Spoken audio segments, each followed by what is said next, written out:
ராமராமா, சுபதின நிகழ்ச்சியில உங்க எல்லாரையும் சந்திக்கிறதுல ரொம்ப சந்தோஷம். இன்றைய தினத்தினுடைய திதிவார நட்சத்திர யோக கரணங்களை நாம் பார்க்கிறோம். இன்னைக்கு ஆகஸ்ட் மாசம் 29ஆம் தேதி, ஆவணி 13ஆம் தேதி, வெள்ளிக்கிழமை, சுக்கிரவாசரம், சுக்லபக்ஷம், வளர்பிறை, ஷஷ்டி திதி, இரவு 7:30 மணி வரைக்கும் ஷஷ்டி இருக்கு.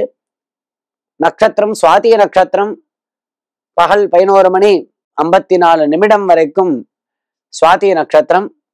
இன்றைய தினம் பகல் 11:54 வரை, பின்பு விசாகா நட்சத்திரம், பிராம யோகம், கௌலவகரணம், சுக்லபக்ஷ ஷஷ்டி. இன்னைக்கு ஷஷ்டி விரதம். சுப்பிரமணிய சுவாமியை ஆராதிக்க வேண்டியதான நாள். ஷஷ்டியில் விரதம் இருந்தால் நிச்சயமாக மக்கள் பேர் ஏற்படும், குழந்தை பாக்கியம் ஏற்படும். வெள்ளிக்கிழமை இன்னைக்கு ரொம்ப சுபமான தினம். ராகு காலம் இன்னைக்கு எப்பன்னு பார்த்தோம்னா காலை 10:30 மணி முதல் 12 மணி வரை, யமகண்டம் மதியம் 3 மணி முதல் 4:30 மணி வரை.